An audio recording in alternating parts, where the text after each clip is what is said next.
Hey, everybody, and welcome back to the DLF Trade Show on the DLF YouTube channel. Russ and Addison here again to continue our Top of the Trade series.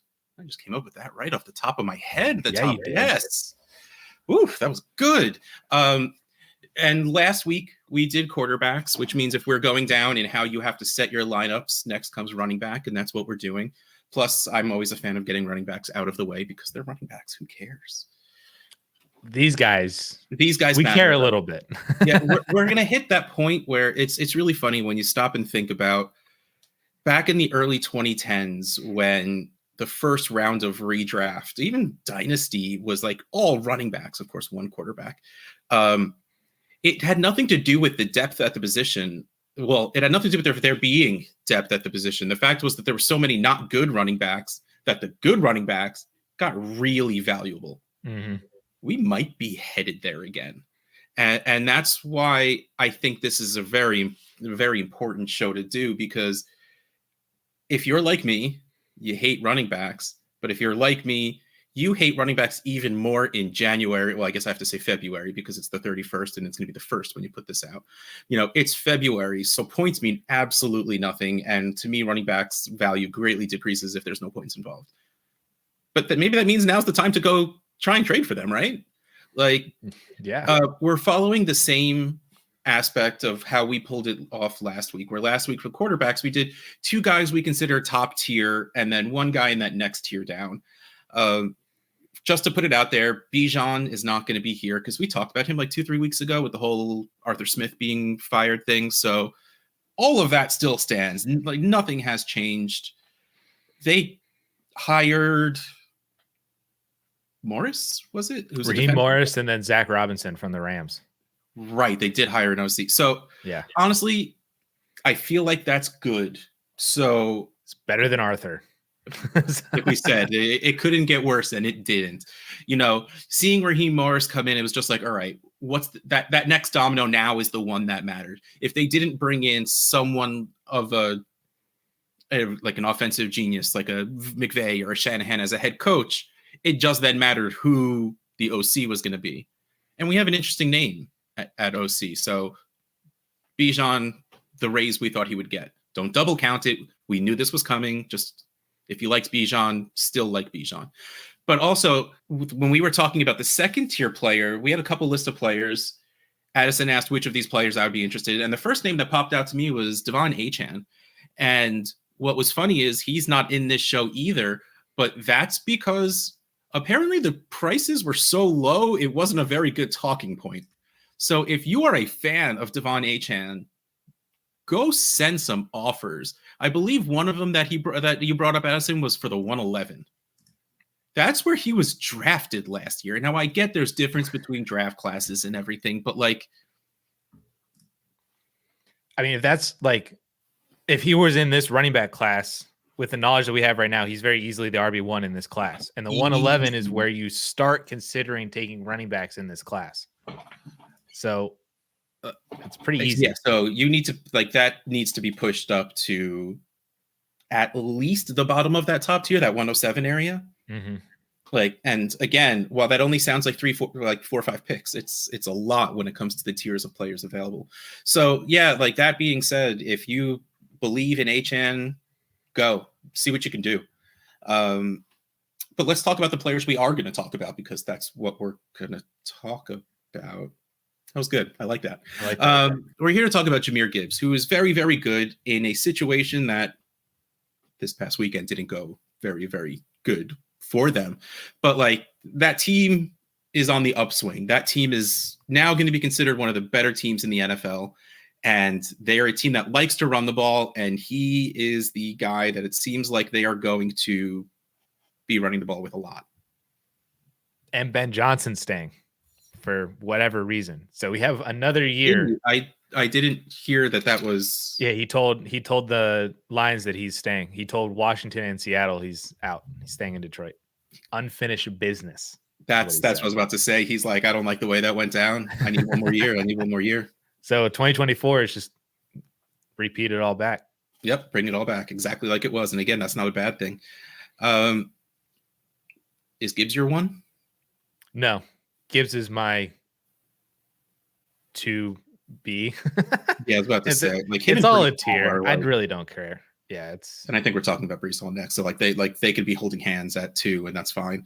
But let's talk about the trades we have. 12 teams super flex. Oh, you brought some trades. Dude, there are some trades. They're fun though. Wow. So the first trade we have is Jahmyr Gibbs and Sam Laporta for CeeDee Lamb. Wow. Jahmyr Gibbs, 656, Sam Laporta, 558 for a total of 1214. CeeDee Lamb, 833.7. So right away, we slip into overpaying for the biggest price, 2 for 1, overpaying a little bit. That's a lot. A lot of it. I got it. Like, CeeDee Lamb to me he enlarged the top tier of wide receivers. It is no longer Jefferson and Chase. It is Jefferson, Chase, and Lamb. So I think you can throw the other lion in this too. We have 2 of them. I think we can throw the third one in this conversation. I think Amon-Ra extended the top tier as well. I think it's 4. I'm not ready for that right now. The answer is probably yes, he should be, but if not, he's like him and AJ Brown are the next guys for me. So Gibbs and Laporta for CeeDee Lamb. It's really hard for me to say I want the running back and I don't want the stud wide receiver in this, but you're getting Laporta, who, I mean, you're getting top two at their position. you thought so much about saying Laporta's the tight end 1 in Dynasty. No, you will never say that as long as Kelsey's. Well, no, I almost said top two players at the top of their positions. So I'm like, wait, no, they probably really are number 2. But yeah, Kelsey until he decides not to. I think I take the Gibbs and Laporta side, and I'm not ready to admit that about myself. But like, you have to. That's a really good haul for one player. You're getting 2 players that will probably score. How many points did I need to look this up? Because I know, like, we can't really, the scoring is going to be different for at least Gibbs, because Gibbs didn't come on until later in the season. So right. I think that there's a little bit of a difference there. But like Laporta, right out the gate, was doing everything that he was doing. So I don't think that's something we need to really adjust for. So Lamb put up, let's just say 23 points per game, because it was 22.98. Gibbs put up 16.65 points per game and didn't really start playing until, he missed 2 games, came back week 7, and then started crushing it. So, I mean, we have a couple of below 10-point games to start the season, and Laporta up there at practically 18 points per game. So, like, again, yes, that's the point of downgrading. You're getting 2 players that aren't as good, but you're getting 2 lineup spots filled with very high at their position scoring, but also, like, I feel like you're not sacrificing that much value. Hold on. I mean, January, we have January ADP for Superflex. I have it pulled up. Gibbs is RB2 at pick 19. Laporta, tight end 1 at pick 31. CeeDee Lamb, wide receiver 3 at pick 11. Like, this, every aspect of this makes me feel like the answer should be Gibbs and Laporta. I think it has to be. I mean, you just laid it out in a startup mindset. This is trading you a late first round pick, like the 111, for a mid second and a high third, essentially. Mid second, mid third, basically. Yeah. And I think most people, without even putting names to that, would take the second and a third, because you're just getting, you're getting 2 top 30 players instead of 1 top 12, top 15. Yeah, I almost said top 50 players. I'm like, wait, no, we can top 30. Yeah. Yeah. Top like 30, because he's pick 31. Hold on, I clicked away, of course. He's picked Laporta is pick 31, but technically player 29. So top 30 players. Yeah. I can't believe you made me start a show by picking a running back and tight end over a wide receiver, but here we are. if it's going to be a running back and a tight end, it's got to be those two. It might as well be them two. Absolutely. All right. So the next trade we have is another big boy. It's Jahmyr Gibbs and the now practically deceased George Pickens. Rip. Sorry. Rip. It had to go from Matt Canada to Arthur Smith and feel good about it. Like, it can get worse, people. What was that? What was the line of that thinking? So Jahmyr Gibbs and George Pickens for AJ Brown and Travis Etienne. Okay, so here's the numbers on this one. Jahmyr Gibbs 656, George Pickens 286, total 942. AJ Brown 699, Travis Etienne 434, total of 1132. AJ Brown and Jahmyr Gibbs are kind of a cross-off to me. If you are value-wise in general, the analyzer says it also. They're practically worth the same. ADP is... Hold on, I know what it says on the... AJ Brown is down at the 25th player. Jahmyr Gibbs at the 20th. Whatever. Basically, yeah. and then we're talking George Pickens and Travis Etienne. And now I know Addison has always been a much bigger Etienne fan than I have. I'm still taking Etienne way over George Pickens. In which case, while this is a coming to terms with me loving Jahmyr Gibbs, I'm taking AJ Brown and Travis Etienne on this one pretty easily. Yeah, I think this is another one that the decision is made kind of for you. Just like how the CeeDee Lamb one was, where it's like, oh, it's going to hurt to get rid of Lamb, but you kind of got to do it. This one, it's probably going to hurt to get rid of Jahmyr Gibbs. And maybe if you're a Pickens fan, it might hurt to get rid of Pickens, but I think it's very easily a side grade going from Gibbs to AJ Brown, like you said, and then a massive upgrade. Okay, so hear me out. Okay. I have the analyzer values open. Mm-hmm. George Pickens, 266. At least, whatever. Is that what he is on your sheet? I don't know if I'm looking at the same values. Two players up at 278 is Rashee Rice. Oh, you're doing it, Russ.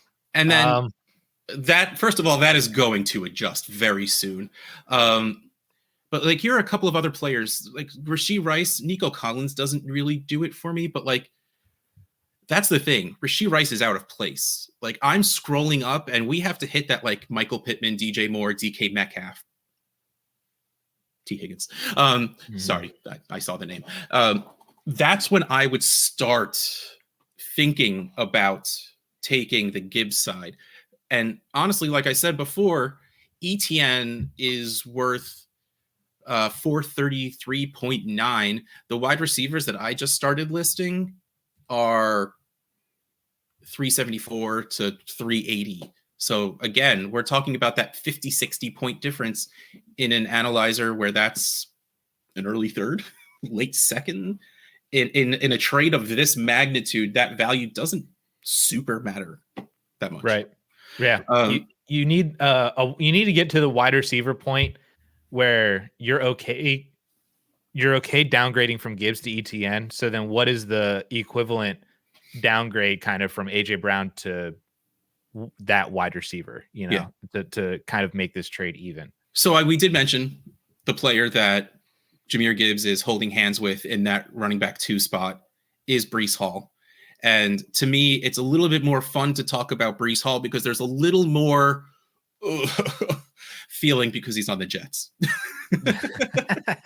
Breece Hall, very, very, very good. Very, very, very talented. We have seen that he can produce on a bad team. I think it got a little too bad for a while this season.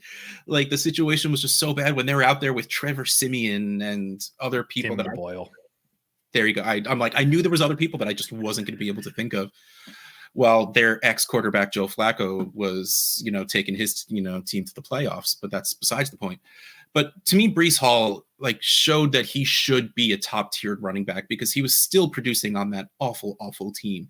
And assuming Aaron Rodgers does come back, he gets healthy, assuming that they do something to make their team better in the draft and free agency. I have no idea what their cap looks like, but not assuming a team will get worse, assuming a team will get better. That makes us a little bit more optimistic on Breece Hall. So I'm very curious to see what some of these trades look like. So 12-team Superflex. The first trade we have is Breece Hall and Marvin Mims. Such hopes. Sorry. Breece Hall and Marvin Mims for Michael Pittman, the 111 and the 307. Yes, individual picks. So Breece Hall, 646. Marvin Mims, 66 for a total of 712. The numbers didn't work on. It was 711.2, but I think I said sixes on both of those. See, like that's doing math in my head, everybody. That's what I do for all of you. So Breece Hall, Marvin Mims, total of 712. Michael Pittman, I'm just going to say 400. He's 399.1. Just show him that little bit of respect to put that 4 there. The 111, 234. The 307, 53. Total 686. Everything is pointing to this Breece Hall side, and that's the answer to me. It's pretty easily Breece Hall for me as well too. I mean, I'm not gonna lie, I'm having a hard time not having Breece Hall as my Dynasty RB1. And I get that he's a year older than Jahmyr Gibbs and Bijan Robinson. He's 22, everybody. He's 22. He's entering year 3. You're up here. We need you down here on that. And I mean, you can't deny what he's done essentially 2 years in a row. I mean, he came out right before his ACL. Yeah. Right before his ACL, he was a top 7 fantasy running back in points per game while splitting the backfield more or less with Michael Carter. And then comes back from the ACL injury and is 4th in scrimmage yards in the NFL at running back. And he is once again, a top 10 fantasy running back the year after his ACL injury. So now, we're moving on to year 3. This is year 2 removed from the ACL, which is always the better year. That's like the first year where we really start to see running backs get back to where they were before the injury. Then you mentioned it. Aaron Rodgers comes back. They improved their offense by, they added a legitimate wide receiver too, and across from Garrett Wilson. It improves their offense just entirely, leading for longer drives, more red zone opportunities for Breece Hall. And then Breece Hall himself is just, he is so talented. He is so good. And he does not have any of the problems. Like Jahmyr Gibbs is sharing time with David Montgomery. Breece Hall does not share time with anybody. He is a complete and utter bell cow workhorse. We want Bijan Robinson to get to that point, but Breece Hall is already there. We're hopeful that Bijan can get there with this new offensive team and coaching staff and Zach Robinson at OC coming from the LA Rams, who just gave Kyron Williams a massive workhorse role. So hopefully Bijan gets that. But he hasn't done it consistently yet, like Breece Hall has for the better part of a year and a half. So that's my Breece Hall rant. I'm taking Breece Hall very easily in this trade. Wow, this next one is we got opposing jets we got going on. We got Breece Hall, David Montgomery, Dallas Goedert for Garrett Wilson and Trey McBride. Whew. I need to take a second to soak that in. Having McBride over there and Goddard, who's like, those are 2 very different directions. So Breece Hall, 646, David Montgomery, 166, Dallas Goedert, 158, total of 970. Garrett Wilson, 692, Trey McBride, 335, total 1027. I struggle a lot with Garrett Wilson. I really, really, really like him. And weirdly, he did well with Zach Wilson, but once it was those other guys, not so much. Other guys also are really bad. Really, really bad. So I have to see this and I don't this has Garrett Wilson worth more than Breece Hall. A little bit. 50 points, 45 points. It's close. Yeah, it's definitely no projection that Garrett Wilson can get to the level that we all believe he can. I feel like he can get to that level with good quarterback play. That's really the only ingredient that he's missing. I will say it is Breece Hall is the much safer asset in Dynasty. Okay, I agree with that. I will put that out there. Now my question. So, but like even said, they're close enough. Do we just cross them out? I think effectively, yeah. And then value-wise, we're going to talk about positional and everything in a second. But value-wise, I mean, we crossed them out. That being said, I'm easily taking Trey McBride over David Montgomery and Dallas Goedert. Yes. Yeah. Dallas Goedert's value is tanking through nothing that he even really did himself, but like it's the way it's going. And Trey McBride, complete opposite. Putting all of that together, I think I do take the Garrett Wilson, Trey McBride side, but also I am worried. The risk of this, of Garrett Wilson not taking that step. Like if Garrett Wilson doesn't really produce this season, I think he falls into that wide receiver 16 to 25 club of players that are interchangeable. And that's a big drop in value from wide receiver like 6, 7, which he is right now. But I think I do still take the Garrett Wilson and Trey McBride side. Yeah, that's the side I think I would take too. I don't mind either side of this because you're still going to be able to plug both of those other players. You're going to be able to put Montgomery and Goddard in a lineup and feel fine about it. But the upside of what Garrett Wilson could be, the upside of what Trey McBride has shown to be, and Breece Hall, it's like, to me, it's almost like a foregone conclusion. He's going to do better than he did last year, and he did pretty well. So I think I take the risk on the player I like, on the position I prefer, and the much better secondary piece in Trey McBride. So yeah, the more I talk, the more I do take the Garrett Wilson, Trey McBride side. If this was offered to me and I had Breece Hall, I think I try and see if that person has AJ Brown or Amon-Ra St. Brown, and up the pieces on my Breece Hall side to see if I could do that instead. I like that. Yeah. That's where that's what's really getting me stuck. But like, cause I think this is a good trade. I think it's solid. I think it's very, very close in total. It's just that Garrett, you're giving up a player that seems so solid in Breece Hall. And of course you are getting that upgrade because like we both said, easily McBride over those other two. So yes, you do need to take some of that into account, but those studs at top, it's just like one of them is so safe and one of them is the opposite of that. Yeah.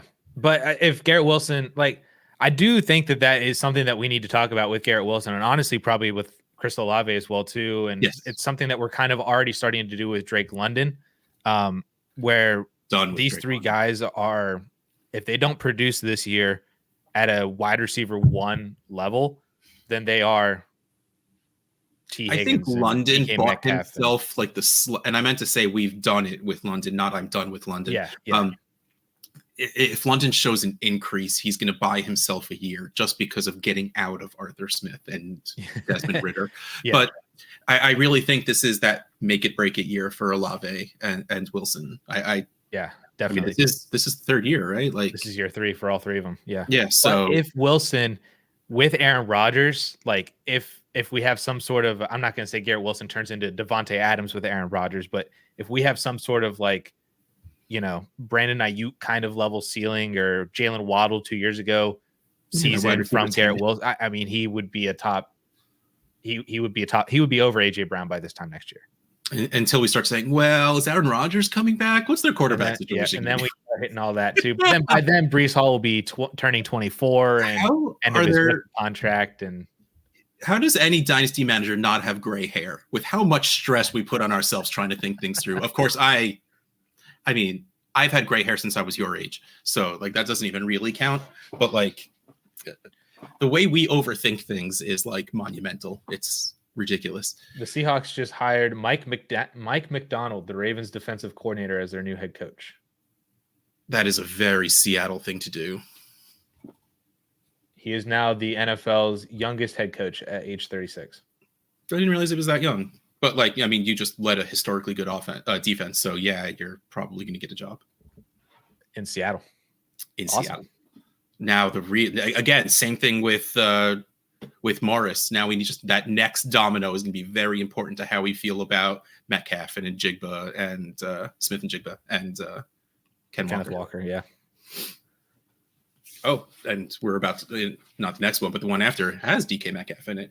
So the third player we're going to talk about, I love that this was the second player. First I brought up Achane, but then I said, like, maybe we should talk Christian McCaffrey because he's still doing Christian McCaffrey things. But the fact that he's 27, he's going to be 28. but also no reason that he's not going to keep doing what he's doing going forward. It always makes for a very interesting non-point scoring season. It always makes for a very interesting, what can I get him for now, as opposed to once those points are on the board? Because once players reach a certain age, that's exactly what it is. The Cooper Kupps, the Devontae Adams, these guys that there's no sexiness to them anymore. But once the points start getting scored, everybody wants them on their rosters. 12-team Superflex. I'm not going to dwell. Christian McCaffrey for the 107 and the 201. McCaffrey 558.3, the 107 362, the 201 159, total of 521. Last pick, top tier. We're talking Neighbors, Bowers, maybe a Dunze, whatever up there. 201 dart throw, most likely at another wide receiver that you like. Maybe QB4 slips. Maybe RB1. Like, yeah, again, it's so tough with what time of year it is. The fact that I have to say it's February, the fact that it's February, but I think I pay this for McCaffrey very easily. Yep. Like, you know, right now you always get that little tinge of worry with guys that seem to be on the older side that are playing in the Super Bowl. Well, if they win, are they going to retire? Like, I mean, even more detrimental, I think, would be if McCaffrey got hurt in the Super Bowl, and that would be. I wasn't even thinking that. Why would you say that out loud? I'm knocking on this wooden desk so hard now. Please. Finding everything wooden around me and starting knocking. But seriously, I get it. It's a top tier rookie pick, but it's still just a rookie pick. Like, and this is Christian McCaffrey. Even if it's 1-2 years of Christian McCaffrey, it's Christian McCaffrey. Mm-hmm. I get it. Like, it's nice that it comes close in the analyzer. And if I'm rebuilding, I don't scoff at this offer. Like, if I won or my team is aging out and I want to hit that reset button, so I'm selling my running backs, I'm selling my older players, and someone sends me the 107 and 201 for McCaffrey, I don't take it, but I absolutely don't scoff at it. I think you take Christian McCaffrey in this trade no matter what direction you are. I think that if you look at it from you're the team that got 1.07, we can look at it both ways. You're the team that got 107, you got booted in the first round of the playoffs, but your team is still looking good for the future, right? Like, maybe you had maybe you had a Drake London who just was so inconsistent, didn't break out, didn't do what you want. A couple other players that kind of like that. You kind of got hit with some injuries, and you want to, but you're still looking at your team and you're like, this team can still do something in 2024, but let's make a push right now. And you get this trade for Christian McCaffrey, absolutely doing that. If you're on the other side, just lost in the first round of the playoffs, maybe you shouldn't have made the playoffs, but you just kind of lucked into it along the way. But you're like, you know what? I'm done kind of being in the middle. I want to push towards the rebuild. That's how you. Oh, the rebuild. Sorry, keep going. I still think that you take Christian McCaffrey in this because if you have patience. Yes, I think it removes. Very important to this. It removes the aspect of you hitting on those draft picks or on the aspect of those draft picks losing value because of something happening in the NFL draft, and you just get Christian McCaffrey. And then, like Russ said, you have to be patient. You have to wait to sell Christian McCaffrey until at minimum August, September. If not even September, whenever McCaffrey's producing 30 fantasy points per game like he normally does. And then you sell him for a way more established maybe you can get Garrett Wilson or Amon-Ra or AJ Brown or somebody like that helps fit the rebuild more in the future. You might end up being in a league where maybe the person who has McCaffrey now, you swing this deal 107 and 201 for McCaffrey and you get McCaffrey. And there might be another couple of people who say, oh my God, that's a steal for CMC. I would have paid so much more. Well, pay more. If you're willing to pay more for CMC, maybe you just flipped 107 and the 201 for, one of those other higher end wide receivers that I was mentioning before. But you were able to do that through the middleman of Christian McCaffrey. So next trade we have is a Christian McCaffrey for DK Metcalf and Saquon Barkley. So Christian McCaffrey, 558.3, DK Metcalf, 404, Saquon Barkley, 350 for a total of 755. We're doing it right. Overpaying for the better asset. 2 for 1, overpaying on the 2 side by 200 points. It's a nice pay. Mm-hmm. It's practically a little more than the 201. And for a guy who will win you a league, so you gotta.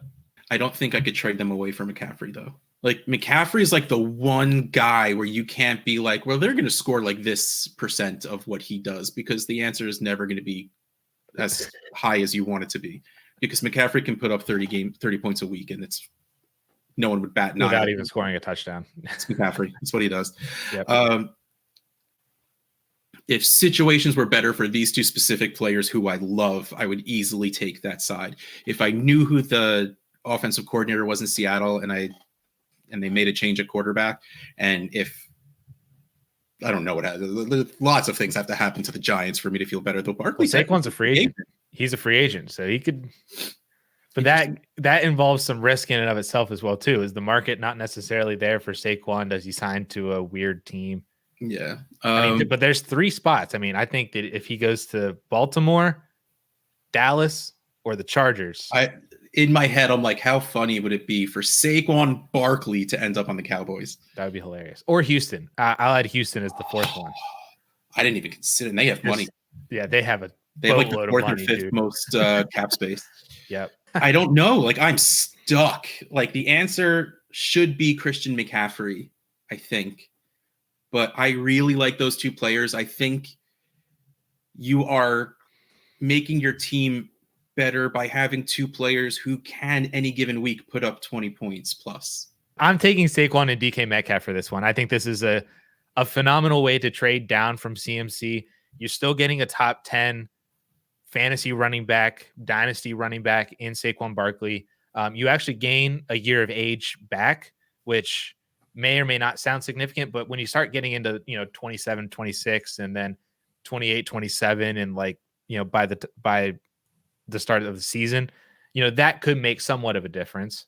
And it also works perfectly that it's not even just 1 year of age. It's 1 year in the league, because they were 2017, 2018. Right. Exactly. So that is nice and easy. Yep. And I think you're mitigating the risk that, Christian McCaffrey and Saquon Barkley, they're both running backs. They both have an injury history. They both have the potential to get hurt in the future. So mitigate a little bit of that risk by also adding on a very, very good wide receiver too, who has wide receiver 1 games. And if, circumstances were to go right for DK Metcalf, they bring in a good offensive coordinator. They cut Tyler Lockett because of the cap casualty. So now it's just DK and JSN. That could alleviate some of the target share issues that DK has and solidify his floor and also potentially raise his ceiling. And now, so I think this is a phenomenal way to sell Christian McCaffrey. If you're able to do this and sell CMC now for Saquon and DK Metcalf, I'm in on that. And I feel like I could replace Saquon with a couple other running backs. Like if you got Kyron for this or Josh Jacobs, there's Kenneth Walker. I would do that for like all those guys, essentially. DK you can replace with a couple other guys too, like T. Higgins or Nico Collins, DJ Moore. I feel like there's multiple ways that you can make this trade work, and I would still be willing to do it. Yeah, I think you're right. It's just that it's Christian McCaffrey. It is Christian McCaffrey. It's why I'm stuck. But you're right. The answer is DK and Barkley, and just it does help me a little bit that I just really like those 2 players. Mm-hmm. There you go. Love it. We came together in agreement for the last trade on the DLF Trade Show and the DLF YouTube channel. Russ Fisher at Dynasty Outhouse, Addison Hayes at AmazeHayes_. We'll catch you next time.